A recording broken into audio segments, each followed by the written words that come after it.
We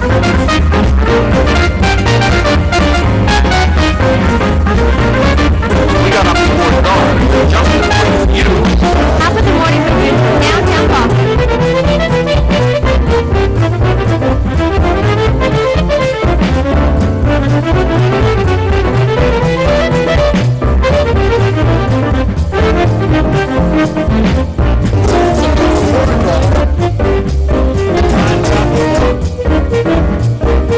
Welcome, I'm Kate Campbell Stevenson, and we're here at the Sewall Belmont House for Top of the Morning.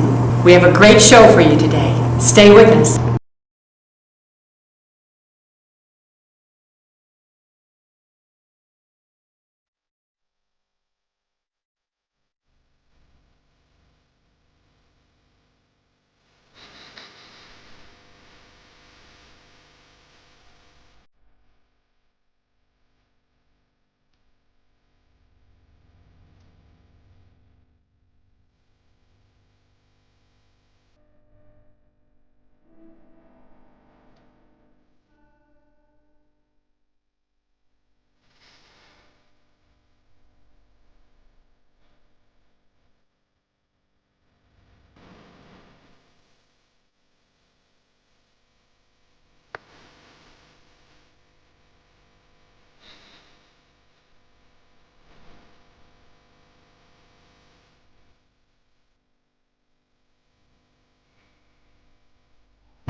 My guest today is Elspeth Kirsch, and she's the collection manager. Collections and Facilities Manager. Excellent. And what can you tell us about what's going on here at the Sewall Belmont right now? I care for all of the objects within the house, all of the archival material, and I also care for the house itself. So what we've been involved in is this incredibly exciting preservation project. We have been working with the National Park Service. They've been fantastic partners as we repaired this beautiful building. It was built in 1799, so there are some cracks in the plaster. On the corner of Constitution Avenue and 2nd Street Northeast, next to the U.S. Capitol, sits the Sewall Belmont House, home of the National Woman's Party. For more than 60 years, this house has been at the center of the American women's rights movement, a destination where activists congregate to fight for political, economic, and social equality for women. The Sewall Belmont House has been an integral part of the history of civil rights in America. And we have also been working with scholars and academics and people who are just generally interested in women's history to expand the discussion of both historical and contemporary women's issues. How do we get access to the Well, we have a ton of material available on our website, especially through our online collections portal. So if you click on the top of the webpage, you can go to a navigation bar and learn all about our collection. And you can also come visit the museum. We are open for tours. More information about that is available on our website because the tours are scheduled generally Thursday, Friday, and Saturday. And also, we are open for researchers. I spend a lot of my time working with people who are writing their doctoral dissertation or working on books, or people who are researching their great aunt Jenny because they remember that she used to tell them stories about marching in Washington. And often those people will bring their children or grandchildren, and that it makes your heart so full to see these people who are so passionate about history and they bring children to the museum. It's such a living history moment. July 1848, Seneca Falls, New York. Nearly 300 women and several dozen male supporters, led by Elizabeth Cady Stanton, gather at the first Women's Rights Convention. They issue a resolution, the Declaration of Sentiments. It states all men and women are created equal and includes a radical demand for the universal right to vote.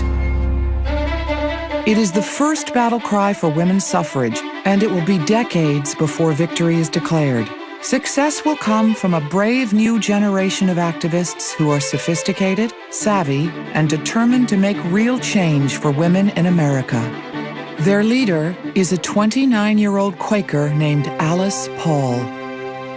It's wonderful to actually be here in person to see it. You can look online, which is wonderful, but to be able to experience the whole feeling of the museum and the house, the historical museum, and the artifacts as well. What are some of your favorites? Oh my gosh, that's like trying to pick a favorite color.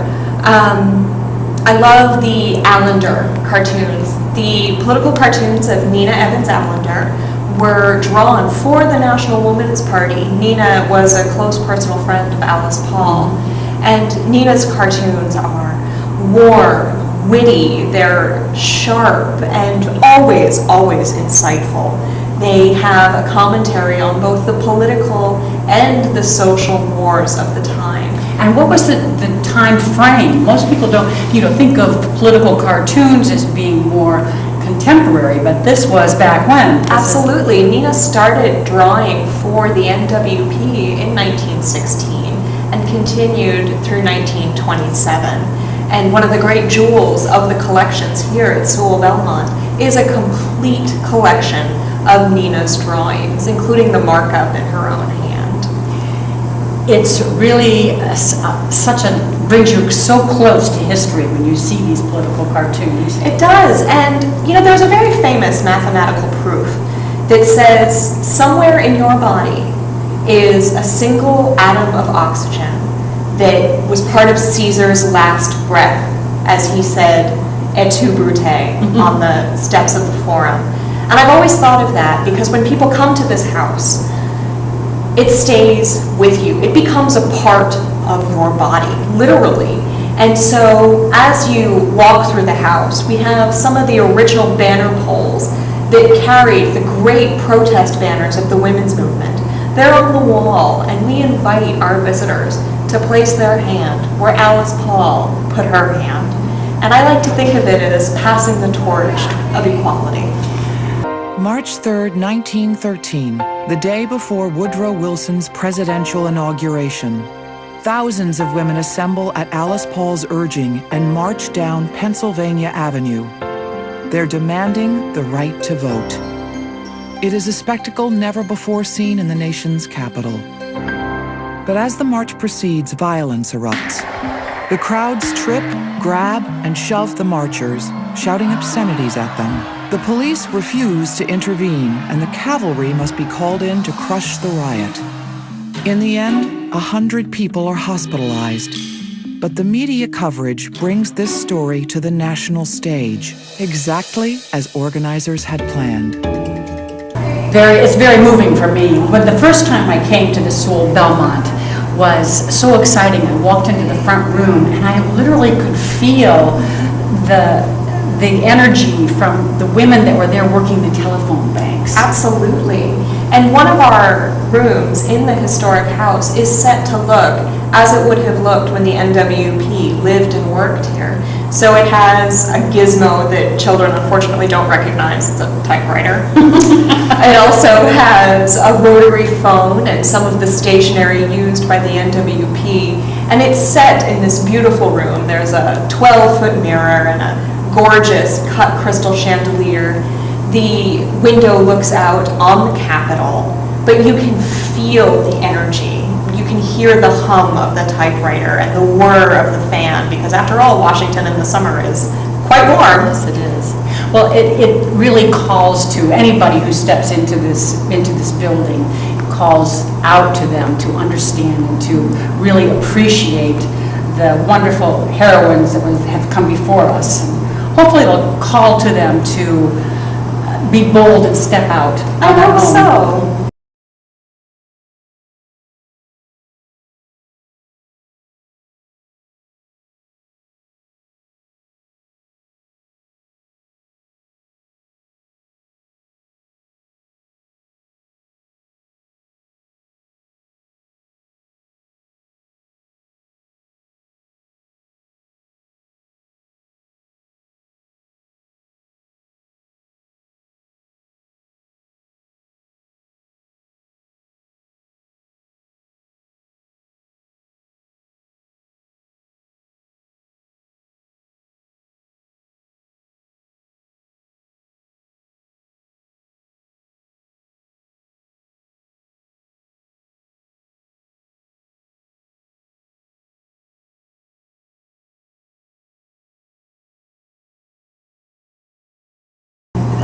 Equality has many forms. It's not just about equal pay for equal work or paid family leave. Equality is a rich and complex idea that means so many things. And one of the great pleasures and frankly privileges of my work here at Sewall Belmont is hearing how equality influences the people that come through this door.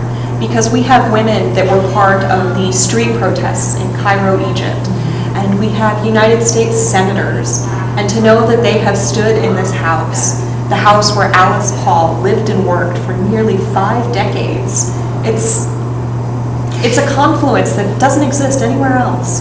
Alice Paul and her fellow activists have waited long enough for meaningful change. They found the National Woman's Party and are determined to do whatever it takes to achieve the ultimate goal, a constitutional amendment granting women the right to vote. Energized by media coverage of the parade, Alice Paul follows up with another kind of publicity stunt. All-female automobile tours, some coast to coast, on roads that are rarely paved. No, it really doesn't. And Alice Paul was also very big in the peace movement, the international peace movement. She was. Alice Paul was profoundly committed to pacifism. She was born and raised as a Quaker and said often that if men were going to put their hands out in war, women should put their hands out in peace. And as a result of that, actually spent several years in Switzerland working for the World Women's Party that was involved in pacifist activities around World War II and also did important work throughout Central and South America for women's equality. What an amazing woman. Just hearing these stories, it really triggers how important it is to know women's history and to understand the part that women have played all along in the strength in building our community here. We'll be right back.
There was a very dear friend of Alice Paul by the name of Inez Milholland. Oh, Inez Milholland Boissevain. She was quite a character. She was from upstate New York, and she was a labor lawyer in the 1910s, which was very unusual. She lived in Greenwich Village alone at a time when women simply did not do that. Of course. And Inez was passionately committed to labor and equality. She was instrumental in organizing the Working Women Need the Vote protest. We actually have one of the banners from that hanging in the house. That's wonderful. And Inez was a really interesting lady. She was one of the most educated women in the country, having a law degree as a woman, and as a woman who put herself through school was very unusual.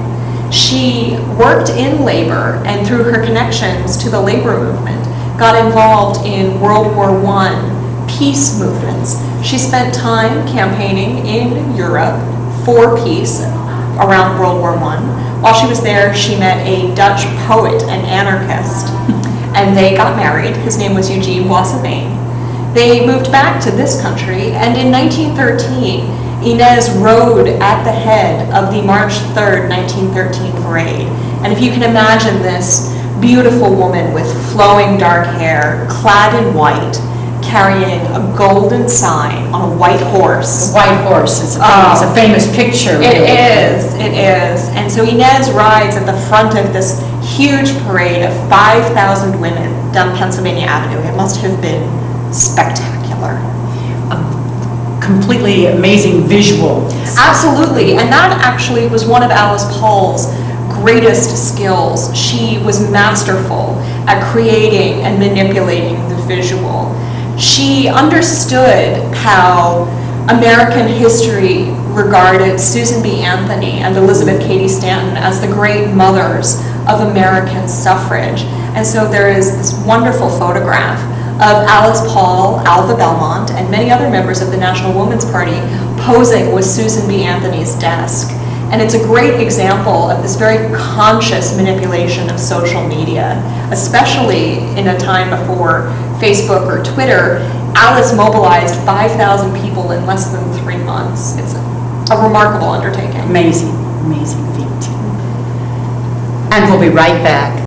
In 1917, Alice Paul plans the party's most daring media blitz, a picket of the White House, the first group ever to do so. Women carry banners criticizing the president. But World War I is raging overseas, and dissent against the government is seen as treasonous. The pickets spark riots among onlookers, and Wilson orders the women arrested. In all, some 2,000 women picket. A quarter of them are detained on a charge of obstructing traffic. In prison, they are badly mistreated, some even beaten unconscious. They go on hunger strikes to protest. In response, prison guards force feed them, violently shoving tubes up their noses and down their throats. Welcome back. We're here at top of the morning, actually at the Sewall Belmont House Museum with Elspeth Kirsch. Elspeth, I saw a picture of Lucy Burns downstairs. Can you tell me a little bit more about her? I love Lucy, which I know sounds like a joke, but No, it really isn't. it's wonderful. I just love her. She was a fiery redhead, a Catholic woman from Brooklyn. Her father was a banker, and so she grew up in a very socially involved and committed family. She was Irish Catholic. And when Lucy got involved in women's suffrage, she didn't just put a toe in the water. She leapt in with both feet. She was instrumental in the March 3rd, 1913 parade down Pennsylvania Avenue. Lucy was a passionate advocate for women. She spoke widely in both secular and religious venues, which was unusual, and also was so committed to suffrage that she has the somewhat remarkable distinction of spending the most time in jail. Lucy Burns, co-founder of the National Woman's Party, and others detail the brutality on scraps of paper smuggled out of prison and into the hands of reporters. The articles they write mobilize supporters across the country. Amid public pressure, the president backs down. The women are set free and immediately cross the country by train to further promote their cause. A few weeks later, Wilson decides to back the constitutional amendment to give women the right to vote. For the next 20 months, members of the National Woman's Party fight for the Susan B. Anthony Amendment in the House, the Senate, and finally, state by state. She and Alice Paul met in prison in England. They were both suffragettes in England. While they were in America, they were called suffragists. It's an important distinction. It certainly is. And while they were in England, they both spent time in Holloway Jail, which is a Victorian Gothic prison. It is just as delightful as you can imagine. So when they came back to the United States, Alice and Lucy teamed up to radicalize the National American Women's Suffrage Association. They wanted to use the ideas that were popularized by Sylvia and Emmeline Pankhurst to hold the party in power responsible for women's political limits. And so Lucy and Alice created basically from whole cloth this activist organization that departed from the state-by-state legislative agenda of NASA. So their work with the National Woman's Party pushed for a federal amendment for suffrage.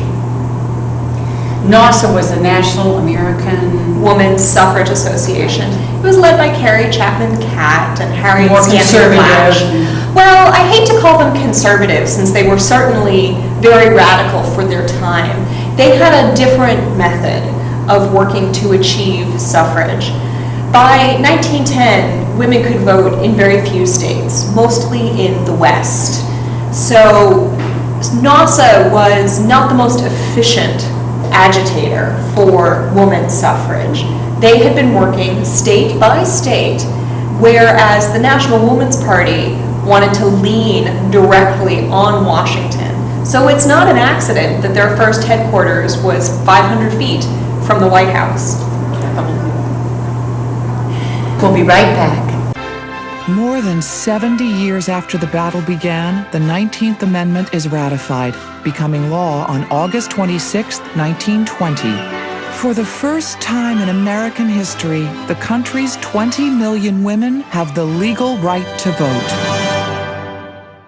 For Alice Paul and members of the National Women's Party, however, the struggle for equality is far from over. In 1929, the NWP purchases one of Washington's most prominent houses, located just a block from Congress. From this house, members of the party draft more than 600 pieces of legislation in support of women's issues at the local, state, and federal level, half of which are passed. For years, they lobby to pass the Equal Rights Amendment and back campaigns to get women elected to office. Their work continues for decades. Today, the Sewall Belmont House stands as one of the nation's most important monuments to the ongoing battle for equality for women and to the dramatic achievements of the National Woman's Party. Welcome back to Top of the Morning. We're here at the Sewall Belmont House Museum with Elspeth Kirsch. What else can you tell us? What would you like to tell us about how we can become involved with the Sewall Belmont? Well, the Sewall Belmont House is open for tours on Thursday, Friday, and Saturday at 11, 1, and 3. We invite people to visit our website, www.sewallbelmont, SEWALLBELMONT.org for more information. And people often rent the museum for weddings or events. We have a very large garden right in the center of Washington, D.C.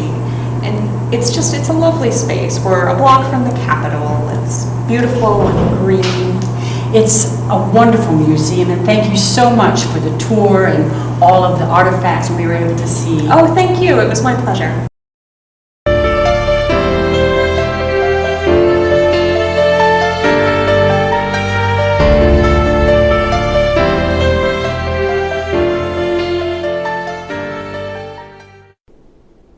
On January 10, 1917, the nation was shocked when women suffragists began to demonstrate. It was the first time a picket had ever been conducted at the White House. The New York Times described it as petty and monstrous. Others called the picketing a piece of impudence, deluded, and dangerous. The nation, one editor wrote, is shamed. For their brazen gesture, 97 suffragists were jailed for 6 months without a trial. Their arrest was eventually declared illegal, and the right to protest in front of the White House confirmed.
that's it for today from Top of the Morning. It's the Hall of Fame.